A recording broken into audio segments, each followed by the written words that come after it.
अस्सलामुअलैकुम, मैं Mohammad Shoaib KBPSC video series में एक नई वीडियो के साथ आपसे मुखातिब हूँ। आज की इस वीडियो में हम marking system of KBPSC according to the rules 2017 समझने की कोशिश करेंगे। पब्लिक सर्विस कमीशन के थ्रू किसी भी पोस्ट के टेस्ट के लिए अप्लाई करते हैं तो आपके माइंड में मुख्तलिफ़ किस्म के सवालात जन्म लेते हैं कि आया टेस्ट के मार्क्स कितने होंगे, इसी तरह एकेडमिक रिकॉर्ड्स के मार्क्स कितने हैं और किस तरह वो कैलकुलेट होते हैं, इसी तरह इंटरव्यू के मार्क्स कितने हैं और इंटरव्यू के पासिंग मार्क्स कितने हैं, इसी तरह डिस्टिंक्शन के मार्क्स कितने हैं अगर आपने किसी यूनिवर्सिटी या कॉलेज में या बोर्ड एग्ज़ाम में फ़र्स्ट पोजीशन ली हो तो इसके मार्क्स कितने हैं और इसी तरह हिफ्ज़ कुरान के मार्क्स कितने हैं।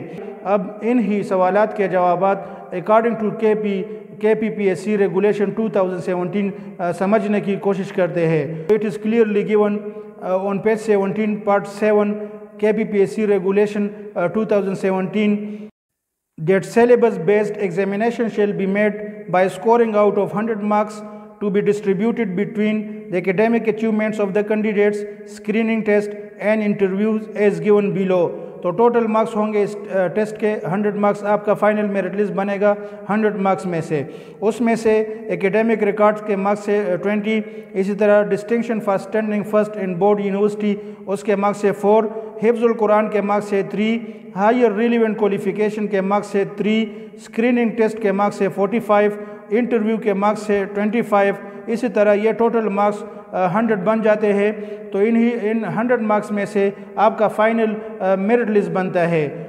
इसी तरह एकेडमिक रिकॉर्ड के मार्क्स से 20, तो ये किस तरतीब से हम कैलकुलेट करेंगे। Academic scoring in respect of professional and non-professional posts shall be based on the last 4 or 5 examination, that is metric, intermediate, bachelor and master or profession examination, as the case may be, on the basis of percentage to 20 marks reserved for the academic record and not on the division-wise basis.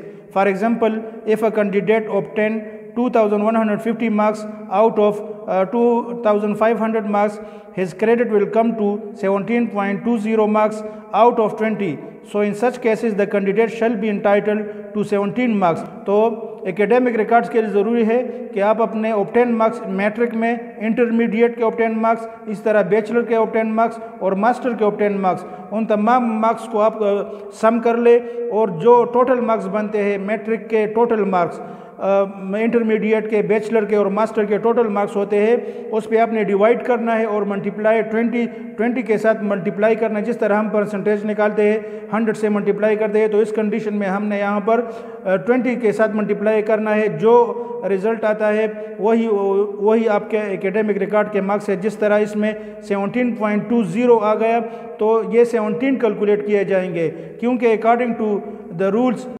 decimal fraction of 0.5 and above shall be considered 1 marks while less than that shall be ignored।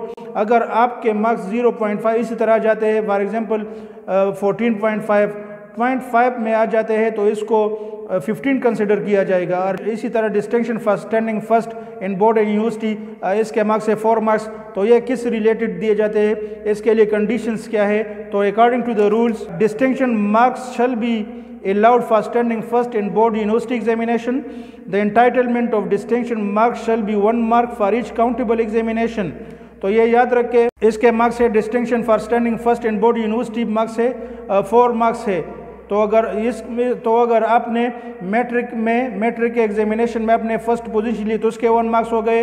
अगर intermediate में आपके first position board में आई है तो इसके 1 marks हो गए। इस तरह बैचलर के, इस तरह मास्टर के भी। तो हर एक एग्जामिनेशन उसके 1 मार्क्स काउंट किए जाएंगे, तो ये टोटल बनते हैं 4 मार्क्स। इसी तरह हिफ्ज़ुल कुरान के मार्क्स है 3 मार्क्स। तो ये किस तरतीब से दिए जाएंगे।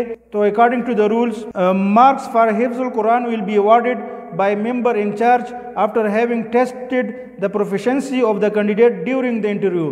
तो ये इंटरव्यू के दौरान उसके प्रोफिशिएंसी को चेक किया जाता है, उसके हिफ्ज़ रिलेटेड उससे क्वेश्चन किए जाते हैं, तो इसके मुताबिक फिर उसको हिफ्ज़ुल कुरान के जो 3 मार्क्स है वो दिए जाते हैं।